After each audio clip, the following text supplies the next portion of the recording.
Well, good evening, everybody. It's good to see all of our visitors here tonight and our usual suspects that are here every month with us. We do have a quorum established. Just a couple of housekeeping items that I need to go over before we get going here. We are beginning to live stream all of our school board meetings, so you probably won't be on camera. We're on camera, but do want to make you aware of that. Also, if you are here to address the school board in our public comment section, you needed to have signed up on the sheet there when you walked in. And if you are here, I'll give you more instructions at that time. And then if you are speaking today, whether it's during our public comment time or you're here as one of the program speakers, I do need you to go over to the podium and use the microphone. Since we are live streaming now, we've got to make sure we can hear everybody. And so anybody that's speaking tonight, go to the podium, use the microphone so we all can hear you. All right, I think that's everything. So let's stand for the pledge. We have Archer Berg Baker from Avoca to lead us in the pledge. So if you'll come on up. I pledge allegiance to the flag of the United States of America and to the republic for which it stands, one nation, under God, indivisible, with liberty and justice for all. Thank you. Okay. First item on our agenda is our consent items. First, we have the minutes of the March 24th board meeting. Then we have our financial reports. Then we have our surplus and obsolete items. And this month we just have a bunch of old projectors that are no longer available to use. Do I have a motion? So moved. A second? I'll second. Any discussion? Hearing none, Penny, if you'll call the roll. Ms. Henson? Yes. Secretary Darnell? Yes. Chair Cuddy? Yes. Vice Chair Butcher? Yes. Mr. Taylor? Yes. Next, we have our student recognition. So at this month's school board meeting, we're going to be recognizing our school spelling bee winners. So if you are here, when I announce your name, if you'll please go over to the logo to get your certificate and your picture made with Dr. Tudor. So our first spelling bee winner is from Anderson Elementary, 5th grader Maddox McKinney. Maddox, are you here? All right, 0 for 1. Next, from Avoca, 3rd grader Kylie Hunt.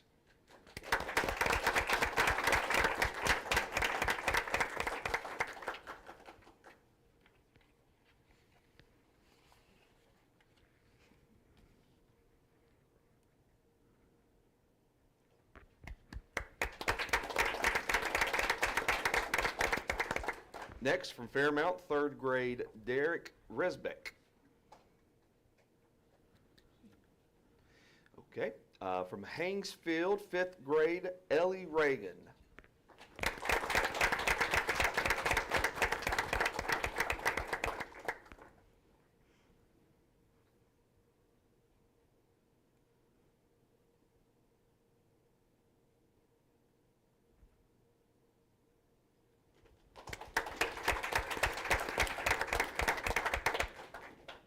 From Holston View, 3rd grade, Bellamy Mays.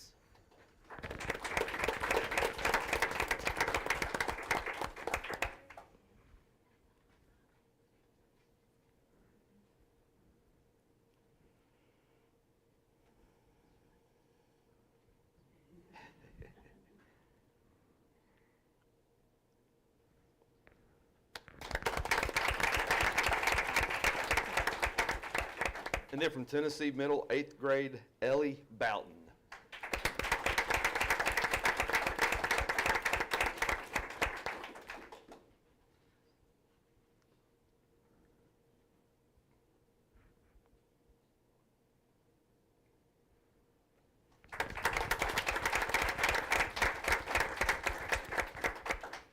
thank you all so much. Congratulations. That is a huge honor to be the top speller in your school. So congratulations, and we're very, very proud of you. Next month, at our May meeting, we will recognize our state academic and CTE contestants.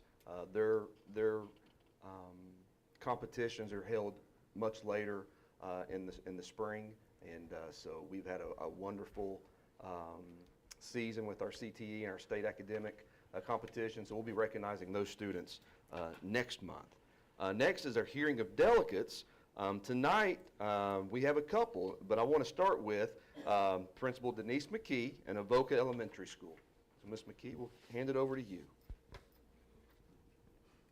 Thank you. Good evening. Thank you for giving me this opportunity to highlight what's going on at Avoca. Before I get started, I would like to recognize and acknowledge Josh Helvey. He's an ELA teacher at Tennessee High School, and he has helped me on the video, making the video of the project tonight, so that you're about to see. So thank you, Mr. Helvey, for helping and assisting me with this. So tonight, in the past, I don't know if you remember, but I featured our special area teachers. I've featured kindness and just different initiatives, our positive behavior.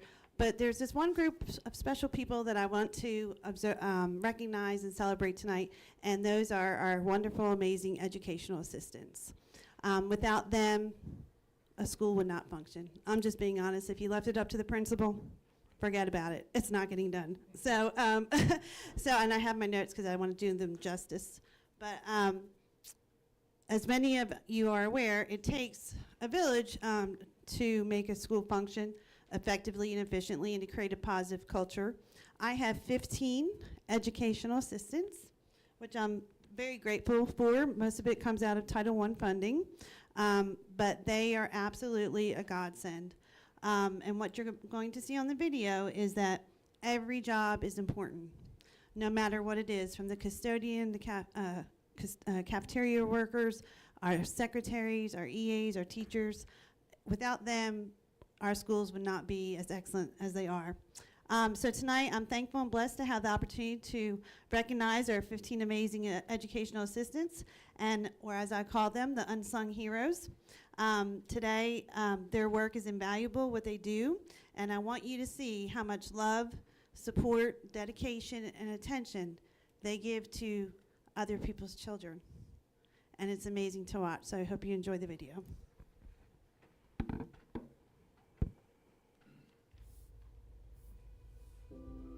Avoca Elementary's educational assistants are the backbone of our school, playing a vital role in ensuring both students and teachers have the support they need to succeed. Their dedication, flexibility, and willingness to step in wherever they are needed make a tremendous impact every day. Whether it's working one-on-one with students, assisting in the classroom, or managing daily logistics, REAs go above and beyond to keep the school running smoothly. One of the most valuable qualities of REAs is their ability to work as true team players. Having an EA in the classroom directly impacts student achievement every single day. For many students, having another educator in the classroom helps to bridge the gap or even the playing field. Having an EA that is moving through your classroom, assisting students with organization, with their classwork, rewording questions, reinforcing what the teacher is or has been teaching throughout that lesson that day, helping them with read alouds for assessments if that's something that's necessary for them, and just helping with transition. All of these things foster that growth and achievement that we want to see from our students in real time every day. They're very valuable. We're very blessed and lucky to have them. They seamlessly collaborate with teachers and staff, jumping in to help with academic instruction, small group interventions, and classroom organization. Their presence not only lightens the workload for teachers, but also allows for more individualized attention to students, ensuring that every child gets the guidance and support they need. Beyond academics, our educational assistants play a critical role in managing student behavior and fostering a positive school environment. They provide crucial support for students who may struggle with behavioral challenges offering patience, consistency, and encouragement to help them succeed. Their ability to build strong relationships with students creates a sense of trust and stability, which is essential in maintaining a safe and productive learning space for everyone. Simply put, Avoca Elementary could not function without its incredible educational assistants. Their hard work, dedication, and willingness to do whatever it takes make them an essential part of our school community. They embody the spirit of support, teamwork, and student success, and their impact is felt in every classroom, hallway, and interaction throughout the day. Our school thrives because of their unwavering commitment, and we are beyond grateful for everything they do. We know you have it so easy, so don't be feeling easy. United, future strategies and show success. Show your mind, to show your mind, and here on time is multiply your mind and show your skills and get your mind is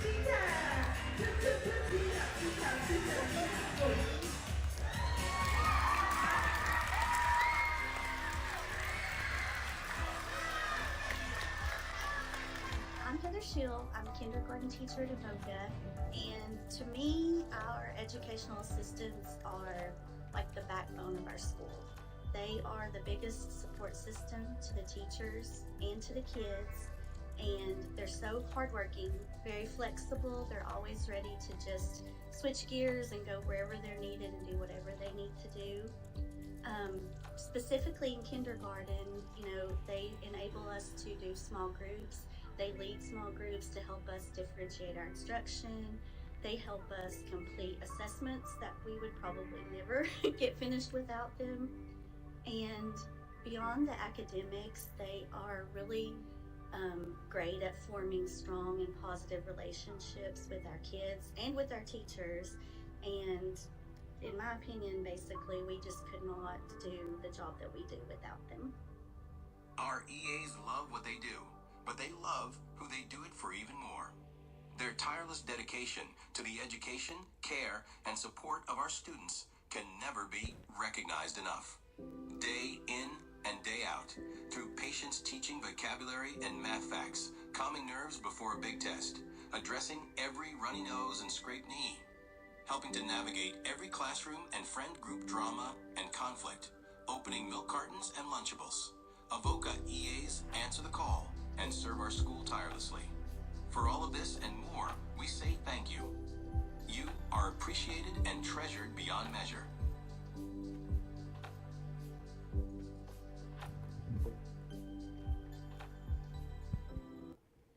And everything in that video is true. They go above and beyond. They have better attendance than my students.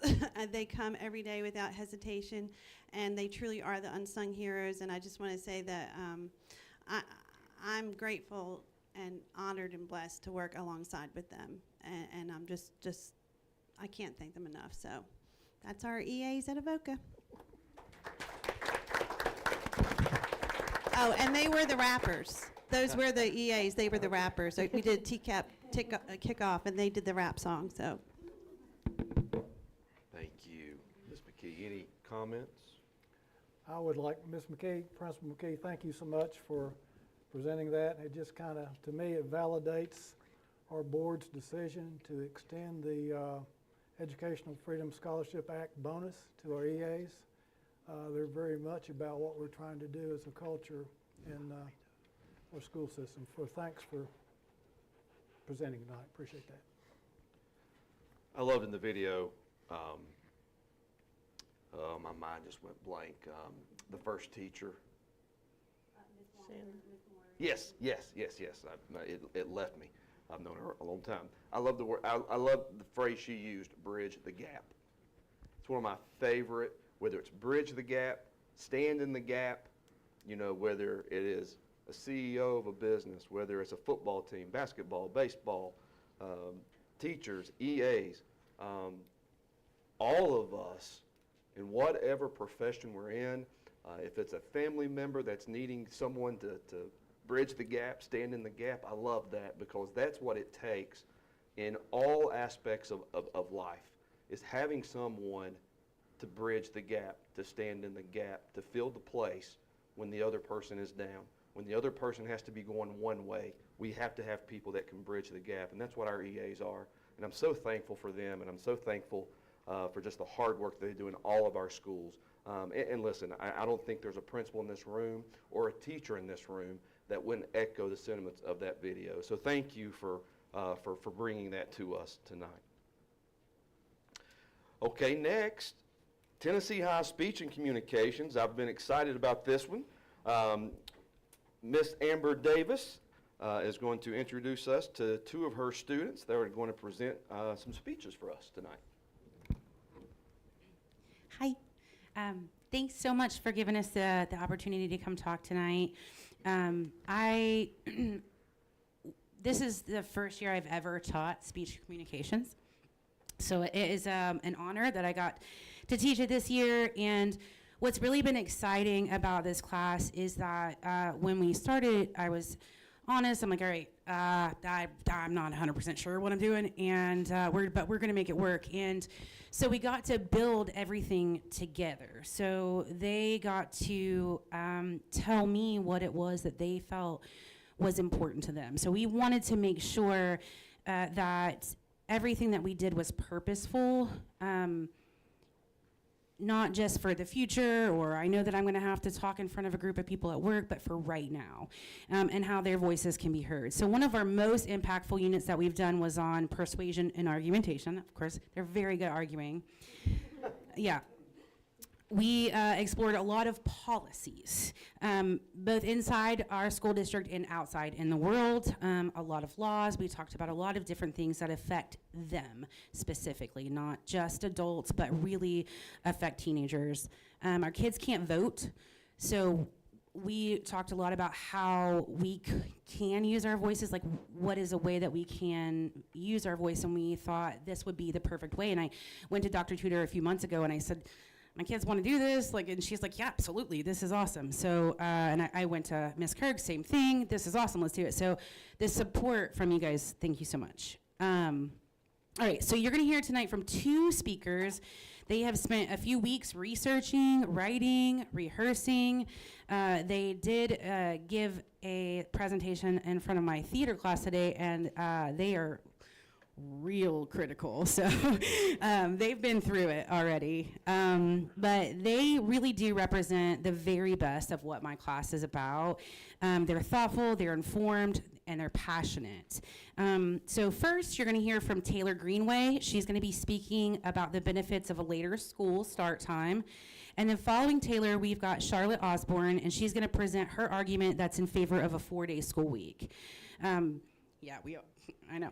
I told them they would not meet a sad audience. I am incredibly proud of both of them. I know that you guys are going to be impressed by their ideas, the evidence that they have, and the heart that they're bringing to these speeches. So help me welcome Taylor Greenway. She's up first.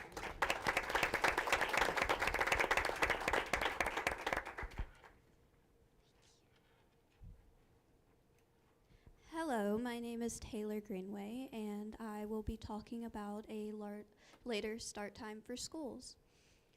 I have a sister that I wake up for school every morning. I'm in high school, and my sister is in middle school. She's always grumpy, yelling at me when I wake her up. She even throws stuff at me, people. Watch out for that hard eye of the plushie. This must be what my grandfather felt like waking me up for school. I think to myself, going back to my room, I have trouble some days getting up myself. It's awful sometimes. I wonder really why this is exactly. I decided to do a little research. What else am I to do at 4 p.m. on a Thursday? What I found was actually insane. Okay, maybe I over-exaggerate a bit, but it's definitely something I didn't think I would find, something that is affecting every teenager. We teenagers are being deprived of sleep. All you guys do is sleep, you might be thinking, but that is actually a part of this all. Our parents always want us to go to bed around 9, 10 p.m., but nationwide's children have studied teenagers, and what they got back was fascinating. The average amount of sleep that teenagers get is between 7 and 7.25 hours. However, they need 9 and 9.5 hours. Everyone knows that 8 hours is the sweet spot for sleep. Just enough to function like a decent human being and not question your life existence before noon. And while we're getting around 8 hours, a little less, it is still very detrimental to us. Why are we not getting enough sleep? Nationwide Children's has said, after puberty, there is a biological shift in an adolescent's internal clock about 2 hours, meaning that a teenager who used to fall asleep at 9 p.m. will now not be able to fall asleep until 11 p.m. It also means waking 2 hours later in the morning.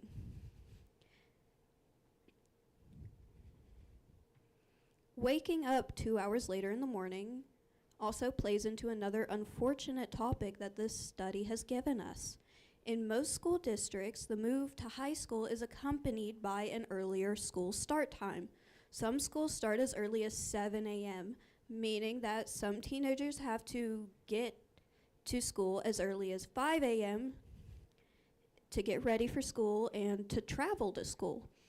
Personally, I don't live that far away from school, but I am among those teenagers who wake up ridiculously early to get ready, take my shower, do what I need to do to get myself ready for school, so on.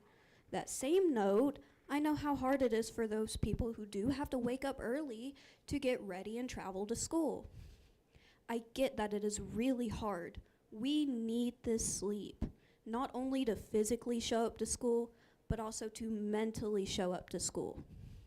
Sleep deprivation increases the likelihood teens will suffer a large amount of negative consequences, including an inability to concentrate, poor grades, drowsy driving incidents, anxiety, depression, thoughts of suicide, and even suicide attempts.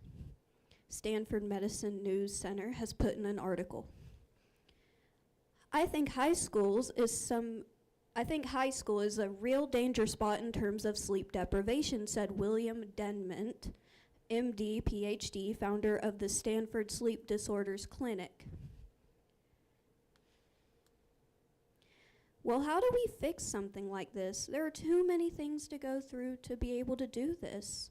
What would help tremendously is if we could start school at a later time, which just an hour later at 8:30 would be tremendous. What also would help is hiring more bus drivers to be able to do this. With how our system works for our school, we all share bus drivers K through 12. If we hire more, we could move our time with the elementary without a problem. If the problem is hiring bus drivers, I could ask you to switch the times with elementary and middle school / high school. The reason I don't have a huge problem to ask this of you is the benefits and the reasons that this could work. Of course, it would be a huge change, but this is something that could help us. Have you ever seen a group of elementary kids? Absolutely insane. The energy of it could light a light bulb, power a factory. It is absolutely phenomenal. With as much energy as these kids have, they could stand to wake up a little earlier. Also, while considering that they do have recess, a time to distress, their schoolwork is not as hard as ours. And they do not have as many tests, things to learn. It would be unfortunate if we were to switch the times, because where would the kids go who usually get picked up by their bigger sibling in high school? It would not be ideal, but for betterment in total, they could go to the YMCA, or they could stay after school and sit in the gym and just wait a little longer for us to get out. The YMCA is a really good place to go. Again, it's definitely not ideal, but this is something that could help us be nicer teenagers instead of grumpy ones in the morning. Well, what about sports? What about work hours? They will simply just be able to be moved a little bit later. No offense, but East is able to get through it with sports and jobs. Why wouldn't we be able to? What makes us so different besides the mascot? Not much. We're all still human. Whether these problems and solutions work or not, these problems can be worked out. These minor issues are so small against the mental drain that high schoolers go through. If this is to prepare us for the future, I am 100% sure we can do that when we are more awake and more kind. We shouldn't have to suffer any longer. It may seem like an over-exaggeration, but everyone who has signed this paper that I'm holding right now is suffering from sleep loss. Bettering the system can better us. So in the end, when I look back to my sister curled up in her bed in the morning and the afternoon after school, I know what she is going through, how tough it is. So I simply sigh and walk back to my room with a bruise from that stupid plushie's eye, and I let her sleep a few moments longer. Thank you.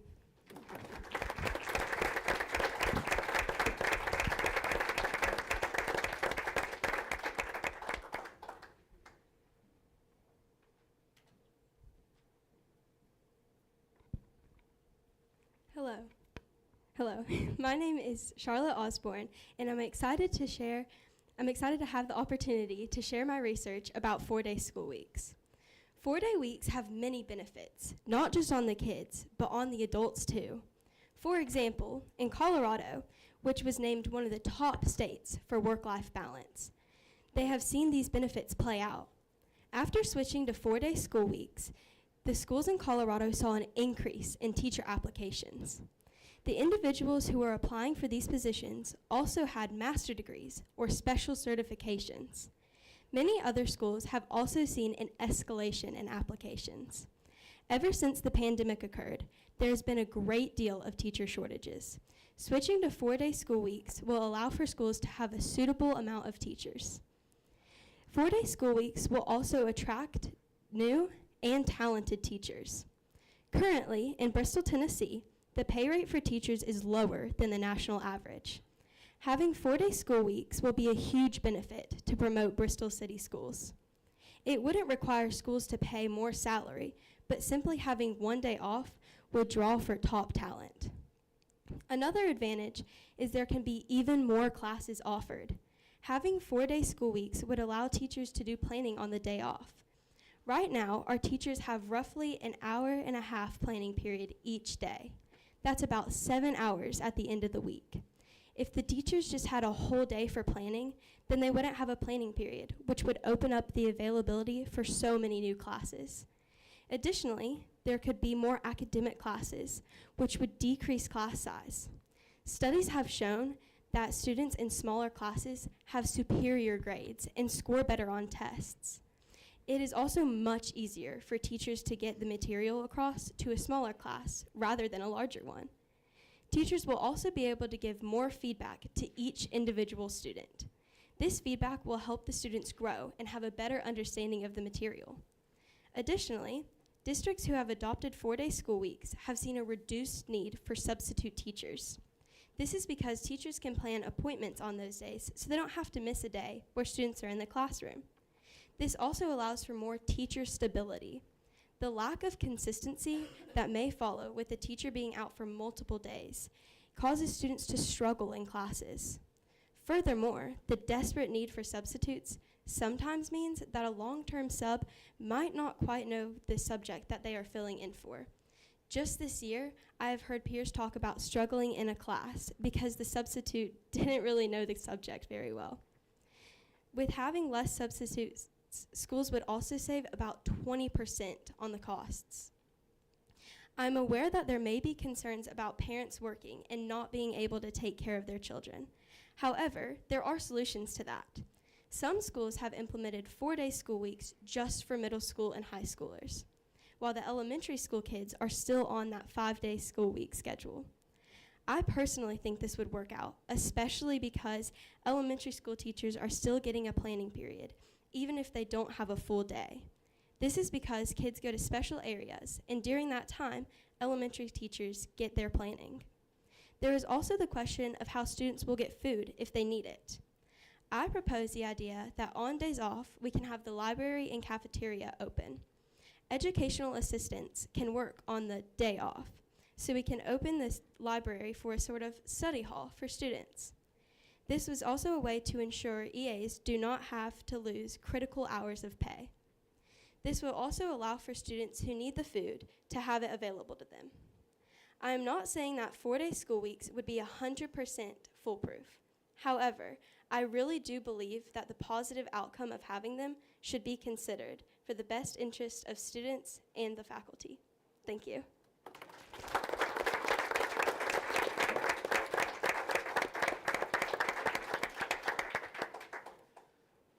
Well, thank you both so much. Remind me to never get in an argument with either one of you. I will lose. Any comments? I would love to have both of you all write something similar for an insurance agency, because I would love to start later and only have 4-day work week. It was really great, really good information. I didn't really know what to expect, and you all did an absolutely phenomenal job. So great job yourself on all that you're doing. First year is looking great. So, did you say East, Taylor? Did you say East already does start later? What time do they start? Just. Okay, that's good to know. I'll look into that. I did not know that. I've actually got a nephew that goes to East and didn't know that, so I appreciate it. Thank y'all. Y'all did great. All right, next on their agenda is comments from the public. We do not have any tonight, so moving right along to our new business. First thing on our new business, Dr. Tudor is recommending board approval of the CTE Perkins Basic Application for fiscal year 2026. Do I have a motion? I make a motion we approve her request. A second? Second. Any discussion? Hearing none. Penny, for call the roll. Secretary Darnell, Yes. Mr. Taylor, Yes. Chair Cuddy, Yes. Ms. Henson, Yes. Vice Chair Butcher. Yes.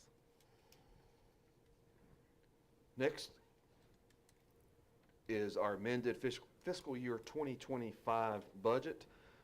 The budget of School Federal Projects Fund is approved in E-Plan by the state of Tennessee, and all revisions have been properly processed and approved in that system. The purpose of the budget amendments are as follows. The General Purpose School Fund was amended to account for additional revenues and expenditures related to state revenues, donations, grants, and indirect cost rate revenue related to the School Federal Projects Fund. Revisions were also made to adjust for payments related to Section 4 of the Education Freedom Act of 2025, changes in programmatic cost to meet TOE requirements, and to account for the additional transfer to the School Capital Projects Fund. Reimbursement from the state of Tennessee for the additional teacher payments will be received in fiscal year 2026 and has been included in the relevant budget. The School Capital Projects Fund was amended for projects that carried over from the previous fiscal year. These projects were not expected to cross into this fiscal year or were not included in the original budget. Adjustments were also made to reflect higher cost of projects and to adjust for additional revenue from the sale of assets and contributions. Do I have a motion? I move we accept the recommendation. A second. I'll second. Discussion? Hearing none. Penny? Chair Cuddy, Yes. Secretary Darnell, Yes. Mr. Taylor, Yes. Ms. Henson, Yes. Vice Chair Butcher. Yes. Next on the agenda is fiscal year 2026. Dr. Tudor is recommending board approval of the fiscal year 2026 budget. Do I have a motion? So moved. Second. I'll second. Any discussion? Eric, I do need to disclose, I've got an indirect conflict with the budget. Public Risk Insurers, who handles part of the insurance services for the school system, is we partner with them and do receive part of the compensation. I'm not an owner, so it is an indirect conflict. Thank you there, Mr. Taylor. Any other discussion? Hearing none. Penny? Mr. Taylor, Yes. Vice Chair Butcher, Yes. Chair Cuddy, Yes. Secretary Darnell, Yes. Ms. Henson. Yes. Thank you. Next on our agenda is a report from Dr. Tudor. Thank you.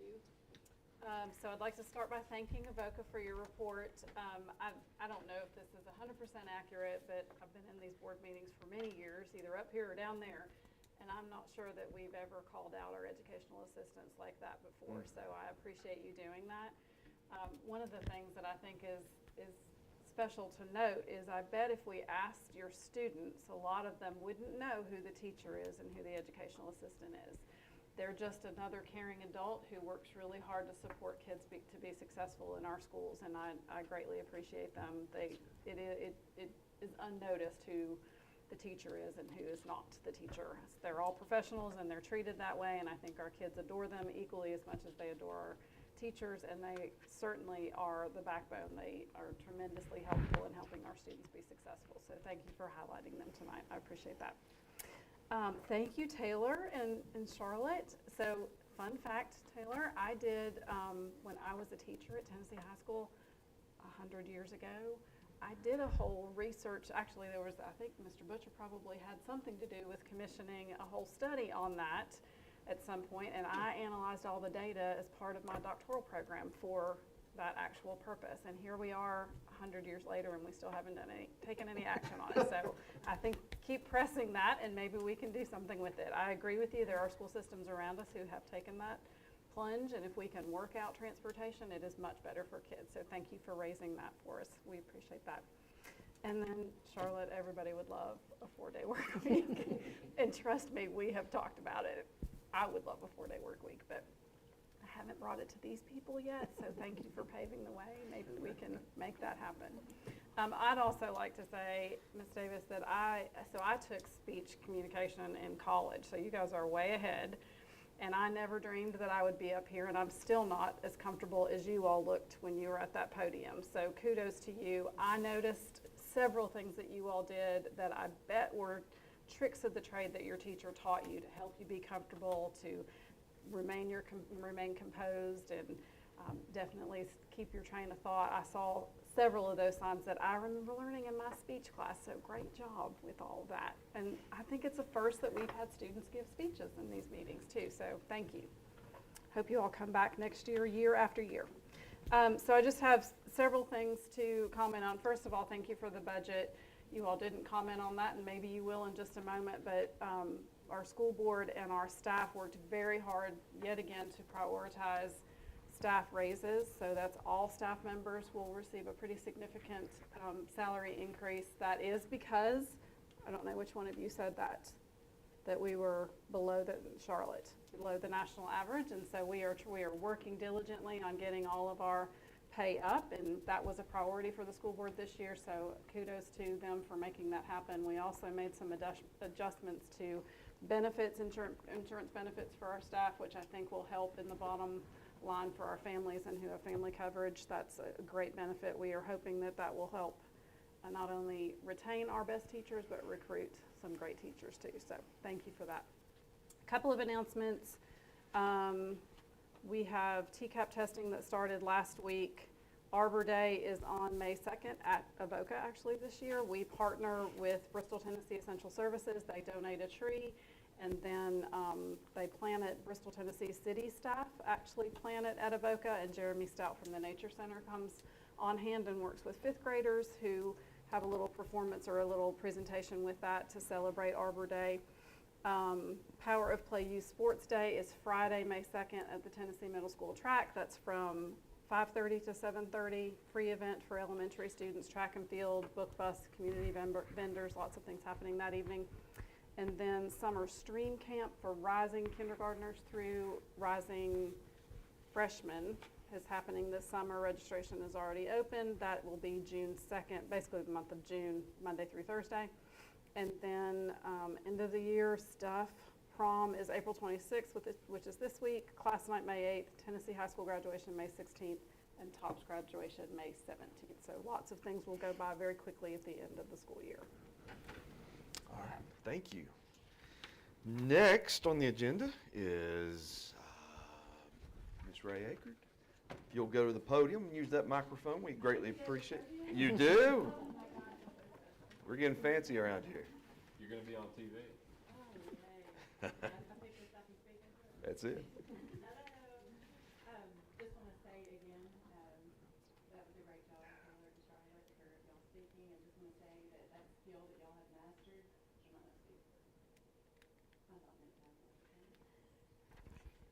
Testing.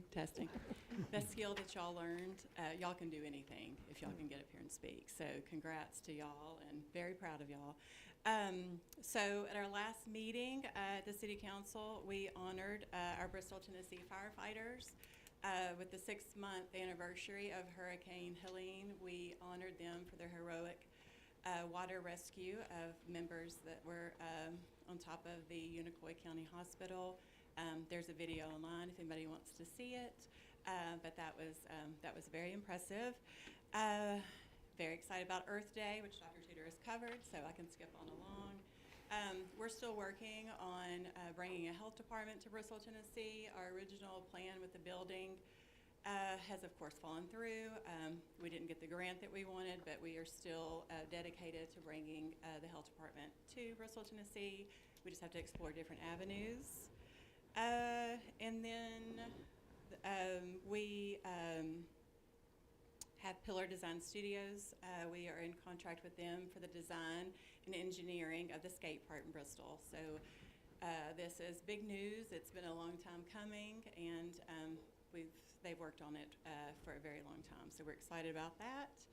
And lastly, I am very, very excited about Live from the Red Carpet to watch all the prom people this weekend. So and to see all the pictures. So that's all I have. Do y'all have any questions for me? Anybody? Okay. Thank you, Ray. We appreciate that. And I will say, the video that the city did, Mr. Luttrell and some others, if you've not seen that, go to the city's YouTube page and watch that video. I don't think any of us who live in Bristol realizes, we all saw the news footage, but I don't think any of us realized what our boys here in Bristol did during that time, and it was fascinating to see, and it'll make you proud of our firemen and our EMS. So I encourage you to go watch that. Okay, next comments from the board. Who's first? I'll go. I just want to, we've talked about this over and over, but we have some really top-notch people that worked on the budget. And we want to thank Tara and her department. But we also want to thank all the administrators because they dug deep this year and fine-tuned their budgets and didn't necessarily eliminate things, but they tried their best to combine some things and make things work better. So we really appreciate all the time and energy they put into the budget process. It's not an easy task, so thank you very much. To kind of echo off of what Ms. Darnell said, I was able to serve on the budget committee as well this year with Tara and Dr. Tudor, and it was really impressive to see what all goes into it and to see all the department heads of how they kind of work together and didn't duplicate costs that didn't need to be duplicated, which was why we were able to do some of the things that we were able to do this year. And just a big thank you. It was really nice to see and nice to see the process as a new board member. I'd like to, it doesn't have anything to do with budget, but that we're getting toward the end of the year, as you said, and I'm thrilled that next month we'll be able to celebrate all the CTE state championships. We're doing really, really well. It's quite a program. But we do have one state champion that I'd like to recognize. Colin Brown was All-State First Team basketball for Tennessee, and he also was a finalist for Mr. Basketball. So that's a big deal. So congratulations to Colin. Ms. Davis, want to congratulate you on a spectacular production of Mamma Mia. It happens to be my absolute favorite Broadway show. I've seen it several times. And I'm also, some ways I'm glad it's over because I had a bunch of teenage girls for several weekends in a row down in my basement, bringing a karaoke machine and blasting all the Mamma Mia songs. It's okay, it's all right. No, but listen, that great production. I really think it's by far one of your all's best ones. You all keep getting better and better each year. So thank you for what you're doing in our fine arts department. So important, so very important. Also, I want to thank a couple of individuals. So when we do live stream, it's just not about setting up an iPhone in the back on a tripod and letting it go out to the universe. It takes a combined effort, and so I want to thank Colin for all the work that he has put into getting this set up, running it. I want to thank Dr. Henley for his expertise in this field, and again, getting it ready. And I want to thank Kurt's team, running all the wires. You would not know where everything's running right now because of the great job that his team did. And because of his team, it was a huge cost saving. And so I'm so thankful for all these guys and gals that we're able to utilize outside of their everyday duties that they're willing to do to help us in our communication and to be able to streamline meetings like this so more people can hear and see if they choose. Big month next month, graduations, so that's going to be fun. I've got one graduating, one more out of the house that I'm thankful for, get her gone. And then it's been a great year for our school system. There's been a lot of highs, a lot of things to be excited about and to be joyful about. And we're looking forward for the following school year and what it's going to bring. So with that, our next meeting is May 19th at 6 p.m. We'll see you then. We're adjourned.